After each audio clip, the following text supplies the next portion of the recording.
Good morning, everyone.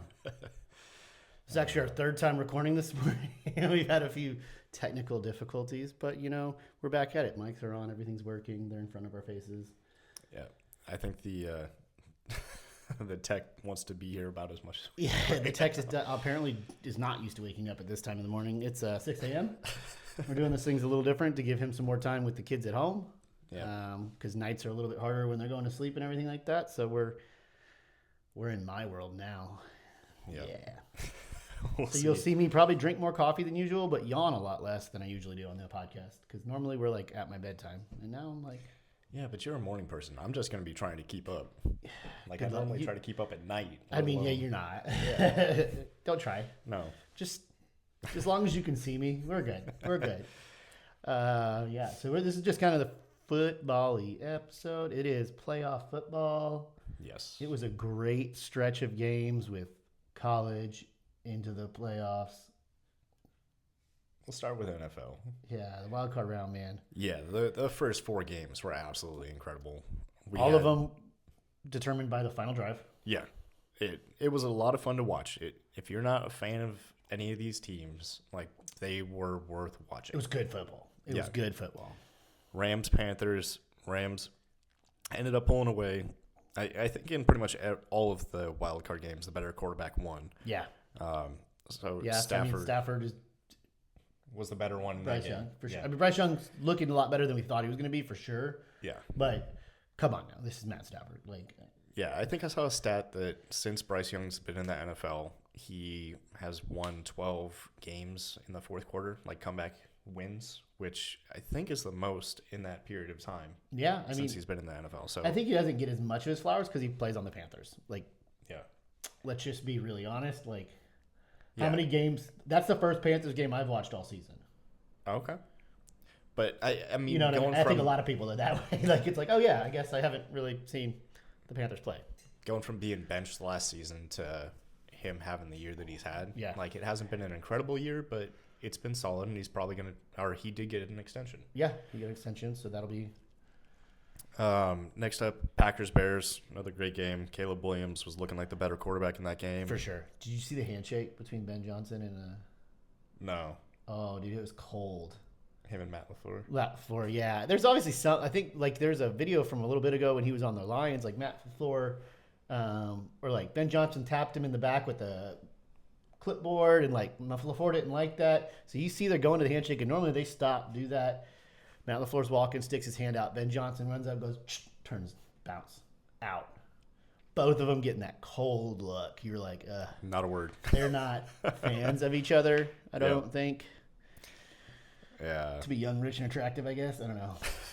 I don't know what any of that feels like. I mean, they're my age. I don't know what I'm talking about. They're probably... Yeah, but they're head coaches in the NFL at our age. Yeah, that's... Bills and Jaguars. Bills, Josh Allen, looking great. I think he's basically looking at this and saying, this is my chance. Yeah. I am going to carry this team. I'm going to die on this field. Whatever we have to do. I'm getting us there. And anyone that wants to take away from him because he's like, oh, he doesn't have to go against Patrick Mahomes. He's beaten Patrick Mahomes, Lamar Jackson, and Joe Burrow in the regular season this year. He played a role in them not being here in the playoffs. Mm-hmm. So, there's no asterisks if he decides to go and take this, especially with that defense. Yeah, it's not a strong defense. And what we've determined, his head coach is above average, I would say, or average. It's not Andy Reid. I mean, if you look at the personnel outside of Josh Allen, you got to have a decent coaching staff to be able to continue. I think they have a good coaching staff. I don't think they have a Bill Belichick. Why can I not remember it? Andy Reid, this elite tier that's going to pull along everything. It's going to... So Josh is coming into this with not a full deck, and he's still I don't care. Give me 2 cards. We'll figure this out. 49ers pulling it out against the Eagles. Eagles lose. I'm so excited. This is in honor of y'all. I wore this today to pay my respects to the crap fest that is Cry Eagles Cry. Okay. A little. Love y'all. Oh, man. It was. Yeah, CMC getting it done. George Kittle ended up getting hurt early in that game. Yeah. But, the 49ers, got a great coach. They got Brock Purdy that is managing the game and, make some things happen. Javon Jennings with that throw to CMC. Yeah, man. Ooh. Do you know out of high school he was actually recruited? He was ranked above Sam Darnold and Brock Purdy out of high school as a quarterback. That's ridiculous. And then went to Tennessee, I don't know. Yeah. I wasn't there. Don't But know the then, now he's a history. wide receiver. And you're like, because you watch that throw off platform, fall into the right, not quite across his body, but not straight on to like 30 yards and just drops it in the breadbasket with just a hair of a wobble. You're like, hold up. This isn't a trick play you've been practicing for 2 weeks. I saw a little clip that was he now has the most perfect passer rating games of a quarterback from Tennessee, or from like perfect passer rating games in the playoffs above Peyton Manning. Hall of Fame Yeah. quarterback right here. I was like, that is a ridiculous stat, and I think that made him laugh as well. This is why, numbers don't lie. They don't always tell the complete truth. Yeah, perfect passer rating doesn't necessarily mean everything because, all right, we got 1 of 1 for our touchdown. Yeah, right. When no one was seeing it coming. So that was really good. I mean, 49ers, I still and maybe obviously they looked really good in that game. It's still one of those things. I think when they get up against a really functioning offense, I just don't know if they've got enough because that defense is like a sieve. Which also showed the Eagles, the fact that the Eagles couldn't really do much. Well, is kind of. I think it's really injuries for them, for the 49ers. Oh, 100% it is injuries. Yeah. Yeah. If But that they team's still just fully don't healthy. If that's a different defense. They just don't have a bunch of key pieces. Yeah. They have their star passer, their star middle linebacker. They don't have very key pieces. Yeah. You could argue their number 1 receiver was supposed to be IU coming in the season. He hasn't even touched a football this year. Well, that's what happens when you capitulate to demands. Sorry, not sorry. You dug that grave yourselves. Yeah. I don't know why you signed that contract. He was good. He was not worth that. No, not at all. I'm like, you can go pick someone up in the 5th round. Holding on to he was Debo drafted would 3rd round, so made a lot more sense. yeah. Chargers Patriots, the game. That was an old school slugfest. Yeah, it started really slow. It felt really slow, and then in the 4th quarter, Patriots got a touchdown and just put it out of reach. And this is one of the ones. I mean, so if you go back, Purdy versus Jalen Hurts. I don't know who's the better quarterback. They're both B plus. Yeah, Really good quarterbacks, super functional, but not if I were to say Joe Burrow and Jalen Hurts, it's Joe Burrow. There's not an from argument. an all-around aspect, it's tough to call. But from a passer sense, I feel like Brock Purdy is the better passer of the two. I would. Jalen might take him a little on the deep ball. He does throw a beautiful deep ball. Throws a great deep but ball. all around. But that doesn't. You're not going to get a lot of deep balls unless you have Tyreek Hill or a really good short game because you need to open those up. So that was the only one I could say. And then we get to Patriots and Chargers. I would say this is the only one where I couldn't just the better quarterback won confidently. Now, the better playing quarterback won. Yeah. Well, I can't say Drake May is better than Justin Herbert yet. I can't do that. I mean, He might be. May is supposed to be probably looking like the runner-up for the MVP this season.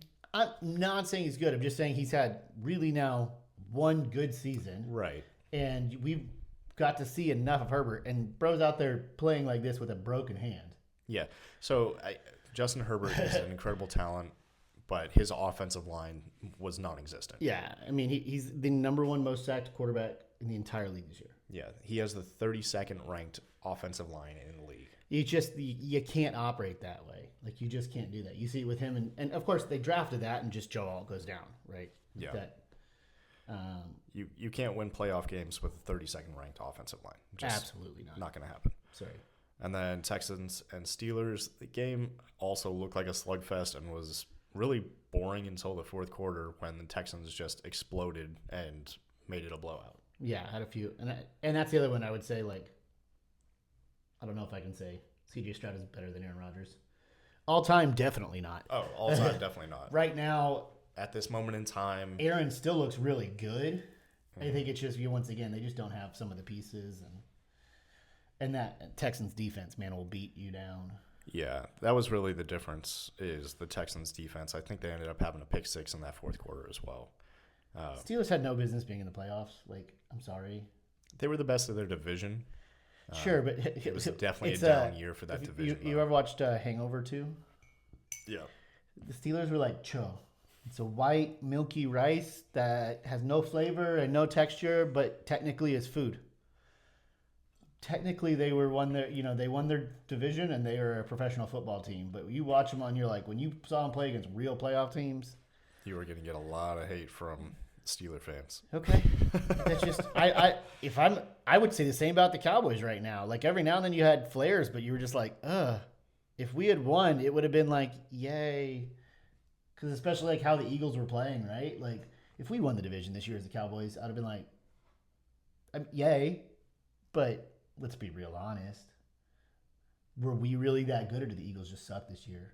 It was definitely a down year for the Eagles. Which is why Petula was fired. Giants are so you have all these things, and so I think they also agree that it was like, I mean, they're happy to be in, and no one's gonna be like, no, we didn't deserve this. But I think most Steelers fans are gonna look at that and be like, yeah, this was. You had a little bit of flash here and there, but like, what are we doing? Yeah, like this is another 9-8 season. Well, that's why Tomlin stepped down. Yeah, like Tomlin was. There was a lot of talk about him getting fired, and there's chance this last season. Yeah, which is crazy. So, him stepping down makes it so that a team will have to trade for him to have the rights to have him as a head coach. So, I don't see him being a coach in the NFL this next year. I think he's going to be in broadcasting probably this next year. Gentleman's bet? Yeah, $1. Okay. Yeah. I think he's too. I think the coaching search comes down to, I think it's him and Harbaugh. Okay. Everyone's fighting for him. I think if you were to ask Tomlin, he would probably say he's probably not coaching this year. I think he's going to get some offers that he can't. I think he takes a year off because it's really hard for me to picture him as a head coach on a different team. And I think him having a year in the media and to see if he likes that or not will kind of determine what he wants to do as far as his future coaching career. I don't necessarily argue. I think that's probably what the best idea is. I just think he's going to get some crazy offer from one of these. Like the Raiders are going to call him and be like, dude, here's 10 years, $150 million. Yeah. How many people need a good... I mean, it's going to be kind of like what happened with Sean Payton, I feel like. That's what's in my mind. Probably. And so we'll see, right? It's going to be... and then Harbaugh, like that makes things interesting when you have a coach of that caliber that's out there, because you saw like... I think his agent got calls from 7 teams. Okay. Like within an hour of it being announced. Only 5 teams don't have a head coach. So 2 teams that have a head coach in contract called inquiring about Tomlin, Harbaugh, saying that's saying, hey, if you say yes, we'll get rid of our coach. Was that before? I feel like there's more coaching vacancies than 5 right now. Yes, that was before McDaniel got fired. After that, Tomlin got stepped down after that. So there's a possibility that some of those, like it could have been the Steelers, or the prevailing wind is the Miami. Although if I'm Harbaugh, I'm not going to Miami. I mean, you've watched them year over year, even with Dan Marino. Like, I don't know, they're not good in the playoffs. They're not good in cold weather. It's really hard to focus in a city like Miami. I mean, I think. Yeah, the city doesn't necessarily fit him that well. I'm just saying players. I don't care who you have as a coach. I think if you put Bill Belichick or Andy Reid, I would not bet on them winning a Super Bowl down there. They don't have a quarterback right now. They don't have a guy that says... It's so hard to focus because of how are you going to compete against Green Bay? All these things where it's like, well, what is there to distract you from playing football? Not a lot. In Miami, it's nightlife.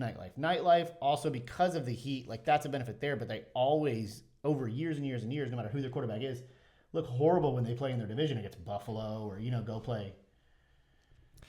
Yeah, but I feel like that's also why you need a coach like John Harbaugh to be that, like, driving force of football. If they can get John, 100% for them, I would say that. If I'm John, I'm going, no. Yeah.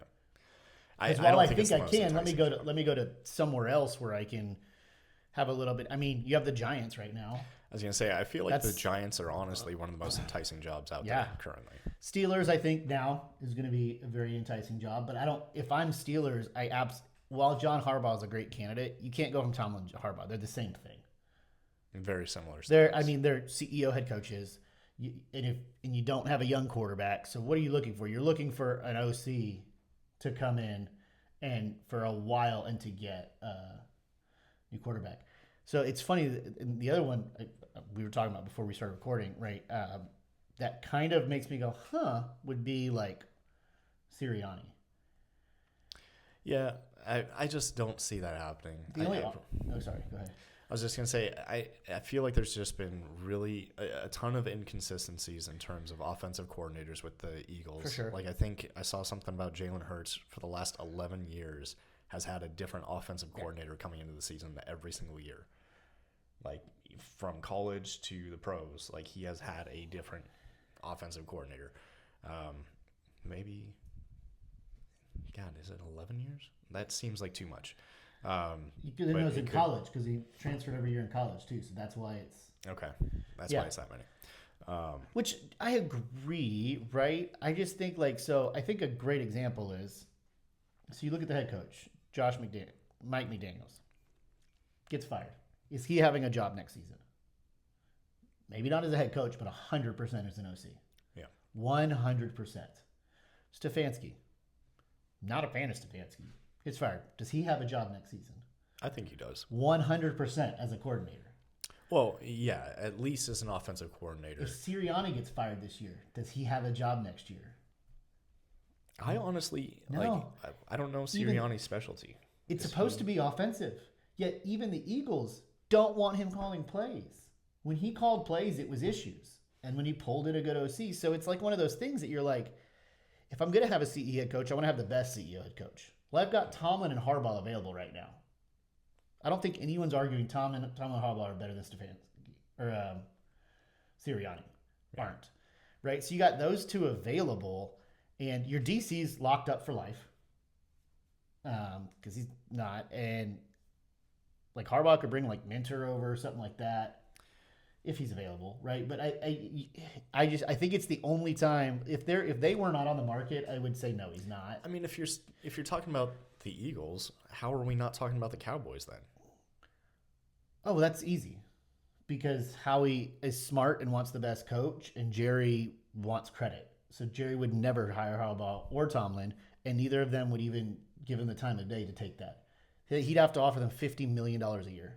Yeah. Because if I'm Harbaugh or Tomlin, absolutely not Jerry. I don't care. I'm above the GM. I have more say almost than the owner. Well, I mean, Jerry says that he wants more titles than the Kraft family before he dies. Sure, he says that. And what he means is I want more titles and I want to get credit for them. Yeah. But no, Schottenheimer's here. Yeah. And with quarterback and stuff like that right now, like Schottenheimer is the OC as well. So I think like he showed a lot of promise. You look at Sirianni, you're like, you're a really high paid manager. Yeah. And so like, yeah, I think, I don't know if it's a big chance, but I think with the right phone calls, if you want to tell me Howie has not reached out to John Harbaugh's representation, I would say you're wrong. I think for sure he's like, hey, what are we talking? Just, curious. Yeah. Howie's a wheeling dealer, right? If tomorrow you woke up and it's like Eagles sign contract with John Harbaugh and fire Sirianni, you'd be like, well, that's a pretty Eagles thing. Okay. I mean, it's an upgrade. You'd be like, okay. So who knows? I don't know. Could be interesting. It's going to be an interesting offseason because you got some serious, you were going from like, there's no real good head coaching candidates out there, like compared to last year, when you had Cohen and Ben Johnson, you're like, oh, that was the year. And then all of a sudden you're like, well, Tomlin and Harbaugh are available to be picked up. Could be interesting. We will see. We'll see. All right, guys. Shifting over to college. What? College playoffs? Oh, college play. Oh, I mean, yeah. Indiana beat Oregon. Indiana spanked Oregon. Yeah, it wasn't even close. I really thought Oregon was going to put up a better fight in in the game. And they were like, and India was like, look, we've told y'all. We're the number one team, and we're gonna let you know we're the number one team. Like they want zero question when it comes said and done. They're like, no, we didn't kind of squeak by. Like we pulled out the paddle, pulled down the other team's pants, and spanked them. Yeah, it wasn't close. And then Miami and Ole Miss was a good game. It was back and forth. I mean, Ole Miss tried to get a surge at the end, but just came up a little bit short. And you saw even early on, even when the score was showing it was closer, Miami was very obviously more in control in that game than Ole Miss. Yeah. Very obviously. And so but you're like, oh, man, Ole Miss is feisty, and they were showing stuff. But then kind of towards the end, Miami's like, look, stop. Yeah, I mean, we've got this. I don't know if anybody is going to put up a really good game against Indiana. I just don't. Yeah, I could see them easily beating them by 15, 20 points. Yeah. Maybe not easily, but I could see all it takes is because they basically just don't make mistakes, Indiana. They are great on the turnover battle. And they just don't really get a lot of penalties. They don't miss their block. They are very, very fundamentally sound. Because especially look at that roster, and you've got a good players like after Mendoza, there's not a first round lineman on there. Their left tackle is probably going to go into the draft as a guard. Oh wow! Isn't even going as a left tackle, so he's not even the best at his position. Like they've got a great team, but if you look, it's not like when you hit Alabama or the Georgia a few years ago where 6 of their defensive starters got drafted in the first round. Or it's LSU when they had Burrow and they had it's not like you're Chase, first round. You have first round, and then you probably hit maybe late second, and then it's third and beyond, which is still great. And so it's what they're doing with that fundamental. They just don't make mistakes. So it might look equal in the beginning. Miami's going to make a mistake, and then you're going to get up an extra touchdown in Indiana. And then they'll make another mistake, and Indiana will capitalize. And they just won't make mistakes to give Miami an opportunity to get back in the game. And I think that's why they always win by 2 or 3 scores is because they're just consistent. They don't make it. You make one thing that turns into a touchdown. Okay, now I'm up by 1. So now I have to make a mistake for you to come back, and I'm not going to do that. Yeah. And then you make another one because you're not being able to come back, trying to get back. Take advantage of it again. So it's like if you're looking at the numbers for Mendoza on the Heisman this year, if you put his compared to, I keep seeing stats of him against Joe Burrow. It's they were really similar. But then you're looking at the yardage, and it's 1,600 yards difference between his Heisman and what Joe Burrow put up in his Heisman year. And so it's just okay, their offense isn't having to rely on the pass as much. It's a lot more run. You also don't have Jamar Chase and Justin Jefferson. Exactly. You can't compete with Joe Burrow when he has Jamar. He could just be I'm going to throw it to the right side. Someone's going to catch it. I'm going to throw it to the left side. Someone's going to catch it. We have touchdowns. Yeah. I didn't even wake up today. You can't double team both of my wide receivers. You don't have 4 lockdown corners, because you could still double team both of them, pull a safety, pull it, and you could still double team them, and they're still getting the ball 70% of the time. Yeah, and it's not to say that the wide receivers for Mendoza are bums. They aren't by any means. They're not top 5 picks though. Correct. I mean, you have 2.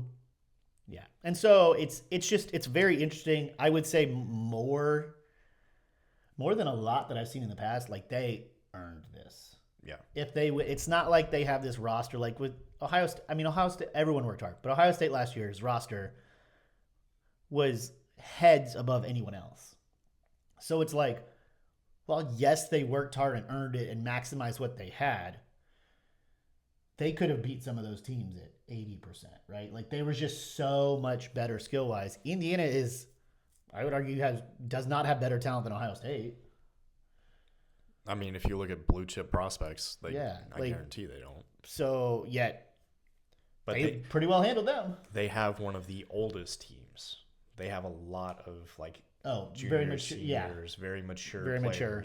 And I think that makes a huge difference. Yeah, big difference. So, it's going to be, and then we got Miami, Indiana for the championship. Out of town this weekend, so I'd probably be on the plane during the college football national championship. On Monday? Flying back. Yeah, we fly back Monday. Okay. So I'll be being a little hoopla watching on the plane. I'm look.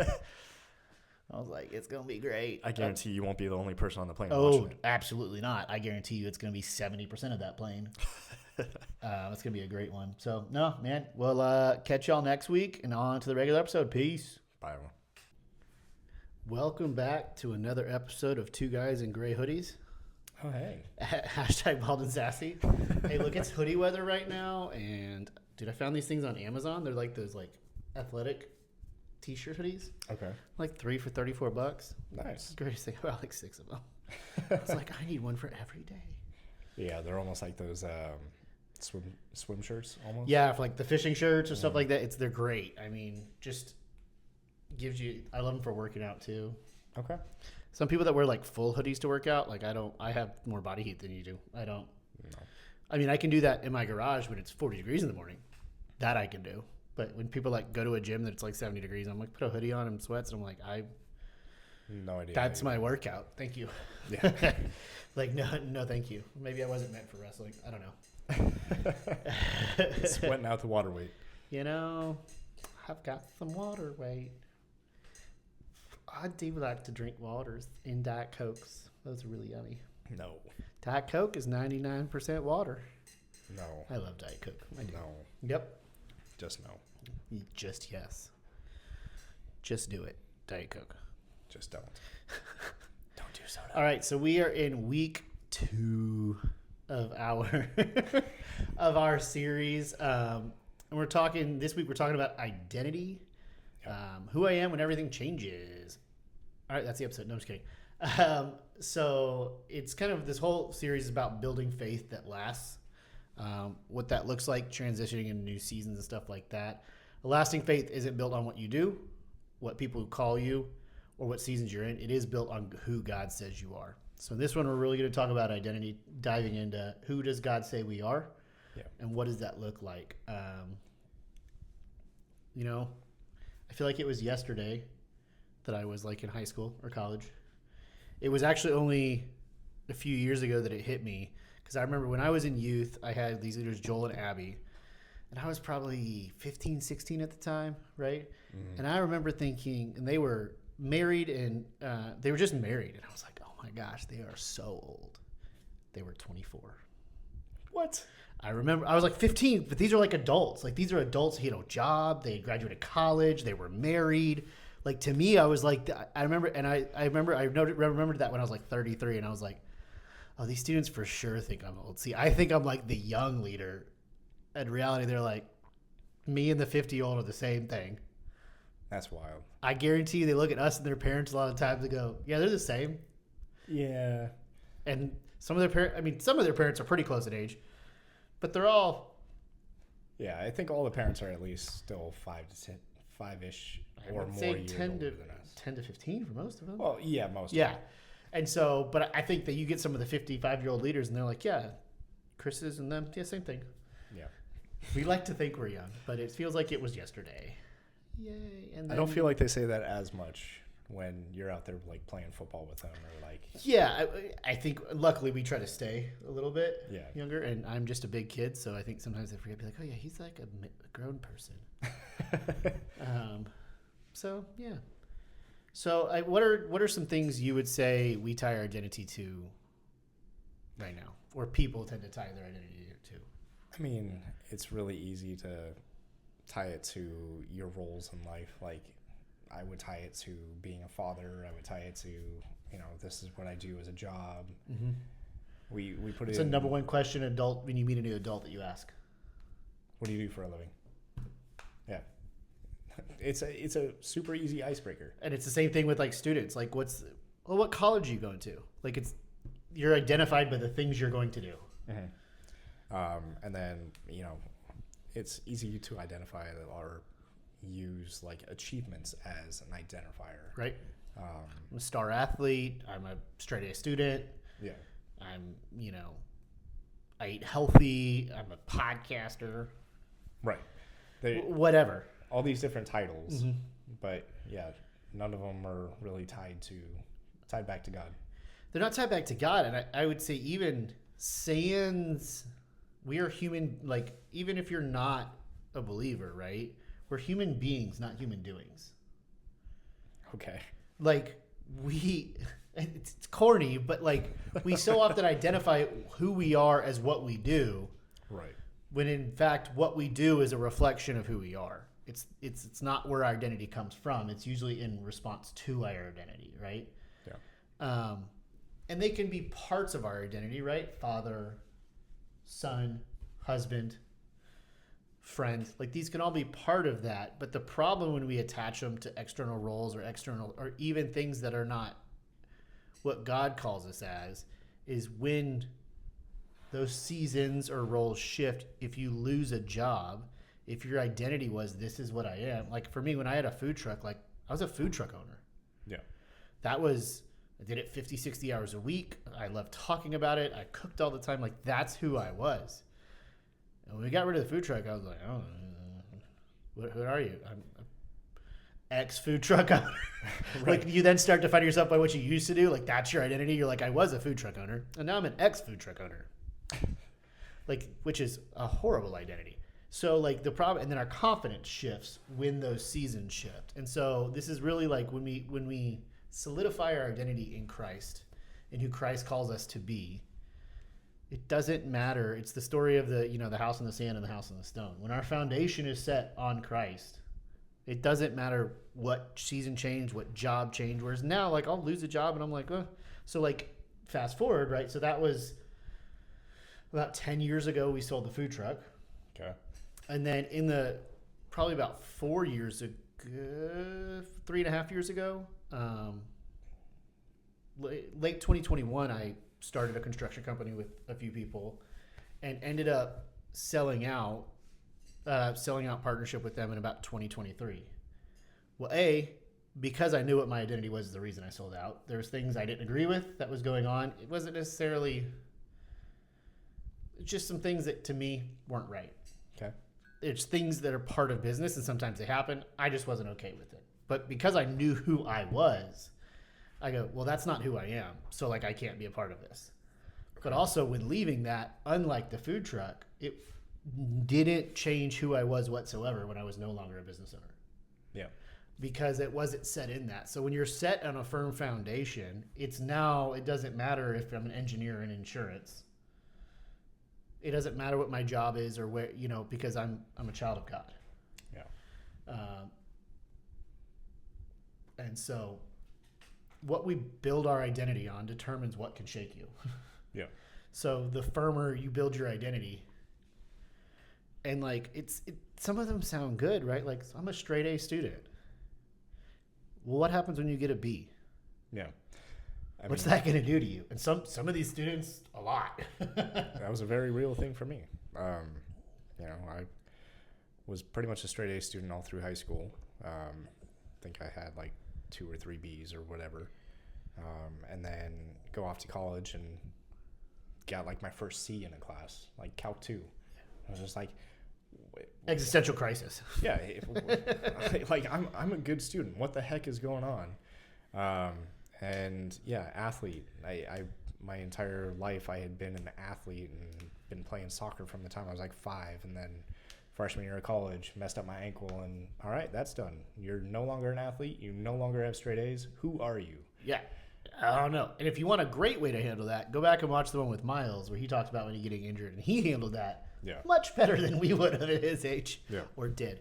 But like, so you have bad grades, failure crushes you. Uh-huh. You get, sports, if that's your identity, an injury, well, that just wrecks you. Like, what's that anymore, right? If you define yourself by a relationship, breakups destroy you, right? This girl means everything to me. And there's a saying, if you're not happy out of a relationship, you will not be happy in a relationship. Yeah.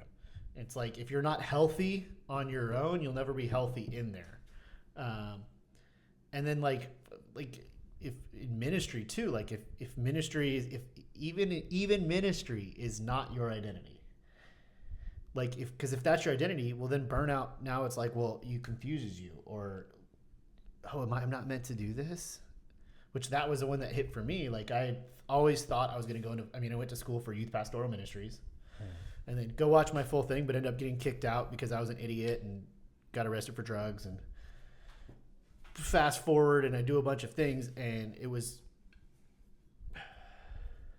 3 years ago, 4 years ago, I was able to go on staff at a church as a campus youth director. And to me, I was like, this was a fulfillment. Like, I'm going to be in vocational ministry. Like, it's finally there. And it lasted a year. Like, there was a bunch of things that ended up leaving that. And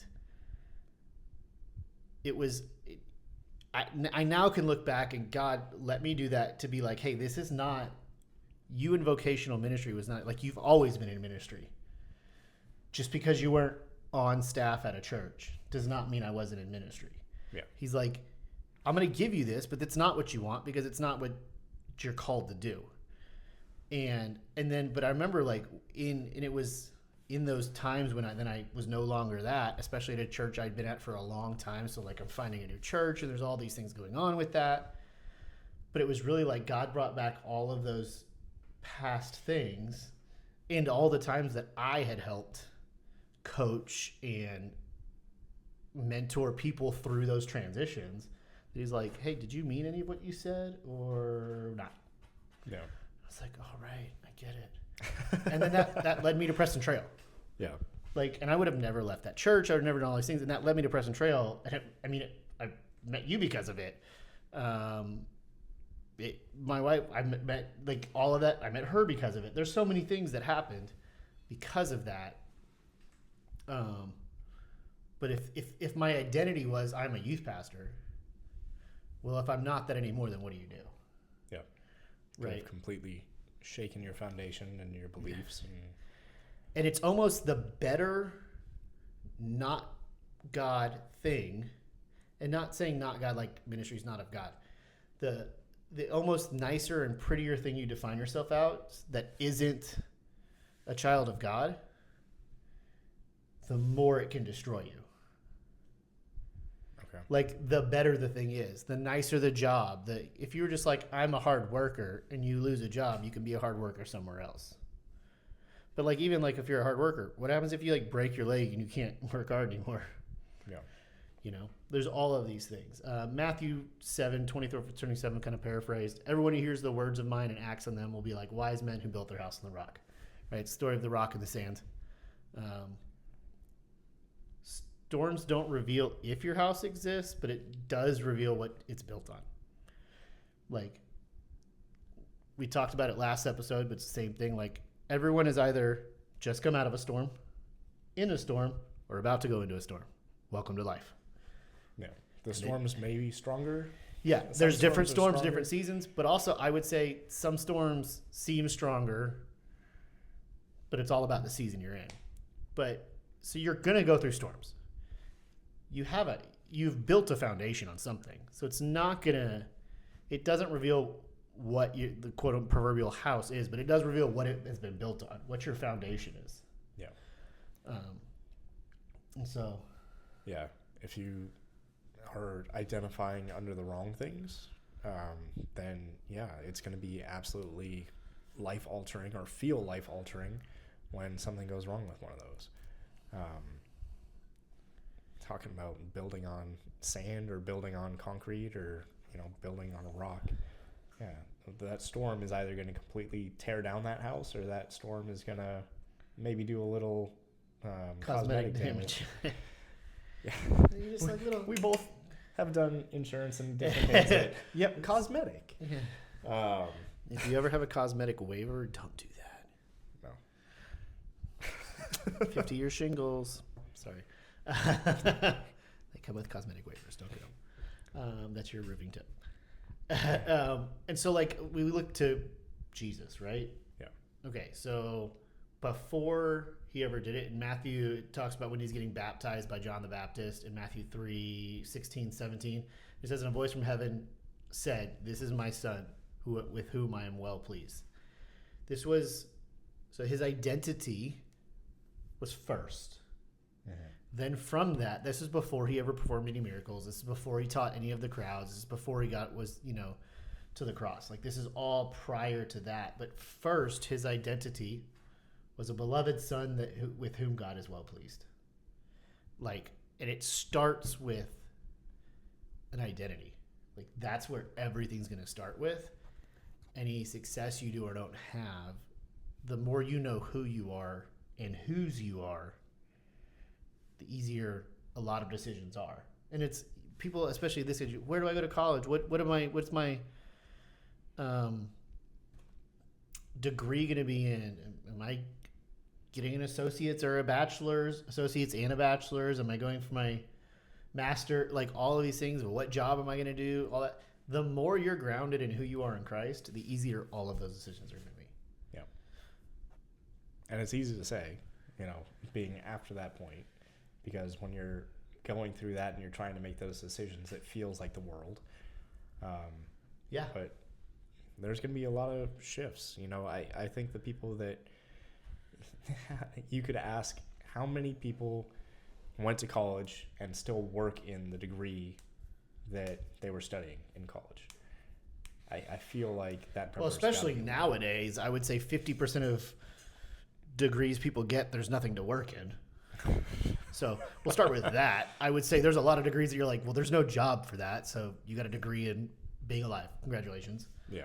But even, not a lot. Well, and I think that was one of the things as millennials, we've had to go through that of you go to college, you get a job, you can have a career, you can have a house, you can support your family.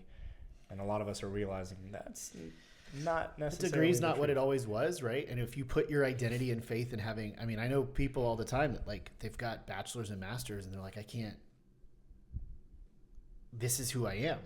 And I can't do something different. Or people that stay in jobs they know she should be out because that's how they identify. You have someone that's a teacher that doesn't love teaching anymore and wants to get out of that. But because in their mind, their identity is I'm a teacher, they're now stuck.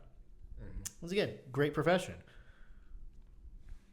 But it's like when your identity is tied to something, you're going to stay in something longer than you should.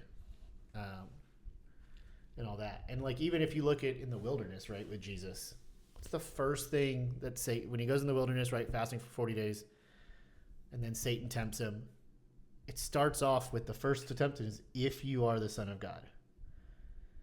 First thing he attacks is his identity. Yeah. When troubles come, that's the first thing the enemy's going to attack. If you're if he can confuse who you are, then he can control what you do. And when you know you're a son of God, it's like, well, that's just not what we do. We haven't even saying, we talk about here, in our family, it's like you have a decision, well, that's just not what Baileys do. It's just part of our dinner. We have integrity. That's not what we do. Yeah. And so it's things like that. So as a Christian, with someone's face, doesn't matter how much I can gain from it. If it's not an integrity move, it's it's not what followers of Christ do. So no, we're good. Okay. It's a filter that can make a lot of things easy when you have that firm identity, right? Yeah. And even in your job, when you come up with ethics are a big part of just about every career that you can go into. And a lot of the times you have to pass, a periodic ethics check to maintain a license or do anything like that. But even with that, you're going to find yourself in a lot of moments of, yes, this is technically okay for me to do, but is it actually the right thing to do? And that's hard unless your identity's solid. Correct. Right? If you're especially it's easy, because in business there's gray area. Yeah. There's a lot of gray area. But scripture says, I don't work unto man, but I work unto the Lord. So while I have an owner of my company and I have a boss, which also scripture says all authority comes from the Lord, so that we're put in that place. Also, I'm not working to impress them. I'm working for God. I'm not even working for my customer. I'm working for God. So it's easy that it's even though if in my industry something is considered acceptable, I don't work for the industry. I work for God. And it makes it just easier to make decisions. And it's, Jesus, you talk about he raised the standard. And so his standard is higher than business ethics. Yeah. There's a lot of things in business ethics that are acceptable in business that still aren't probably not right. Yeah. And you also find, when you are shifting that a little bit and you are upholding the standards of, what it is to be a good Christian and even direct that into your work, you'll start to realize your clients start to appreciate you more. Mm-hmm. Your clients will realize, okay, you are doing everything that you can for me. You are valuing me as a company and you aren't afraid to tell me the truth. and there's a lot of value in that. That's how you create loyalty with a lot of companies, as opposed to just them shopping. Okay, yeah, I have a broker, and I call them once a year and get my insurance, and they tell me what I pay, and that's the extent of the relationship. Yeah. That being able to pick up the phone, have a real conversation, or do any of that kind of stuff, and make them realize that you care about them and you care about what they're trying to accomplish, and that you understand them, will radically shift how you're viewed in your job. 100%. 100%. And it's like one of those things. So it's like we step into this new season. Like, just remember, like, if you're graduating high school, if you're graduating college, if you're leaving a job, God didn't call you when you started that. It's not like it doesn't end when you leave it, right? Like, God's calling is beyond what you do, right? I mean, if the simplest form, right? Everyone wants to know what their purpose is, what their thing is. Like, if you're a Christian, it's going to the nations, preaching the gospel, and baptizing in the name of the Father, Son, and the Holy Spirit. Make disciples. Like, that's the overarching thing. Are you doing that? Yes or no? like we want to have this grandiose thing. We talked about it last time. Like, even Mother Teresa. Like, Mother Teresa just served where she was. She just happened to be with the lepers of Calcutta. Yeah. And so it's like, where are you stepping in to just what's around you? Look up and what is God already doing? Why don't you come alongside God?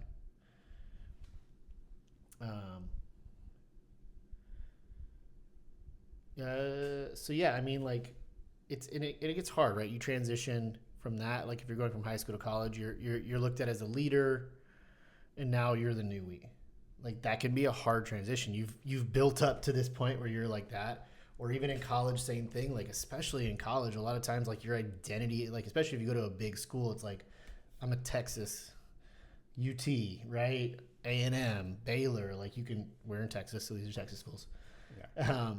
That can be a huge part of who you are. And then you leave, and, like, no one cares, but people care a lot less once you're out of school. They're like, all right, cool, man. Well, and also, if you have worked hard to make the varsity team and build up a reputation and work in all these different clubs and be a leader in any of those groups, and now you go off to college and you're another face in the crowd. And just another guy, and it's hard. It can quickly shake your foundation or shake your reality. It's like when you're just another person, when that role feels smaller, when it just looks different than you planned, it can really, if you're not locked in that identity. Right, Galatians 2:20 says, I've been crucified with Christ. I no longer live, but Christ lives in me. That's what the goal is, right? If identity that's rooted in Christ doesn't shrink when seasons change, it stands firm. A couple of anchor scriptures that you could have, right? 2 Corinthians 5:17. If anyone is in Christ, he's a new creation. Romans 8:15-16. Once again, you've received the spirit of adoption. 1 Peter 2:9, but you are a chosen race, a royal priesthood. Like, these are what God calls you to be. These are unchanging. And this is the firm foundation. These are the things that you should be building your core around. You are a child of Christ. You set that as your foundation. You use that in your decision making, and you let the other things that you identify with, or that you feel identify you in some way, you let that be the thing that shifts how those are. You let that be the I'm getting tired. You let that be your driving force in those other identities. And it's like, I think the biggest lie, like we see right now, like, identity is not something that you discover. Like, identity is something that is received. Like, by no choice or doing am I a Bailey. That is an identity that I've received. Okay. Same with being an American. It's not by choice. Like, that's where I was born into. So we so often want to choose these identities, and that's just not how. You can choose to put on a true identity or a false one. That's where your choice comes in. But God calls you, and this is what it are. And it's like if you were to go to Steve Jobs when he creates the iPhone, and you're like, well, that's not an iPhone. Well, he created it. He decides what it is. End of story. Yeah. It doesn't matter what you say. It is him that determines what this is and how it operates. Right. You can say whatever you want about it. You can be like, well, that's an Android. It doesn't matter what you say. It's an iPhone because the creator said what it is and what it does. Yeah. You are created by God. So it doesn't, like, you can say false things about yourself or listen to other people's false identities about you, but he created you. He gets to determine what your identity is. And he calls you a royal priesthood, right? A new creation in Christ. You've been adopted into the family, a son of God, a child of God, beloved. That's what he calls you. Yeah. So it's like, do you want to step into that or do you want to keep fighting it? I don't know. Yeah, it's like Colossians 3:3. For you died, your life is hidden in Christ with God. Like, that's the goal of this encouragement, of this identity, is that the more you can anchor yourself in Christ and that be your identity, everything else, maybe not easier, but gets simpler. Yeah. When you're using the teachings of Christ and using those teachings to guide your decision making, to, really build out your identity, it makes decisions a lot more straightforward. It really does. I mean, yeah, seasons change, tides fade, titles fade, God's voice remains the same. It's your choice if you want to build it on rock or sand, but Yeah. And rock's a little easier. yeah, the Bible is the most historically proven book that Yeah. there is. So, I mean, if you want to build your You wanna foundation build on on anything. something, And even like non-believers would look at like the Sermon on the Mount, and it is the highest moral preaching that's ever been. Like, even people that aren't Christians, it's held to a standard. All right, next week we're talking about the disciplines. So we talked about who your identity is, but now this next week we're going to talk about disciplines, the small daily choices that can help protect your faith when the motivation runs out. all right? All right, we'll catch y'all next week. Peace. Bye, everyone.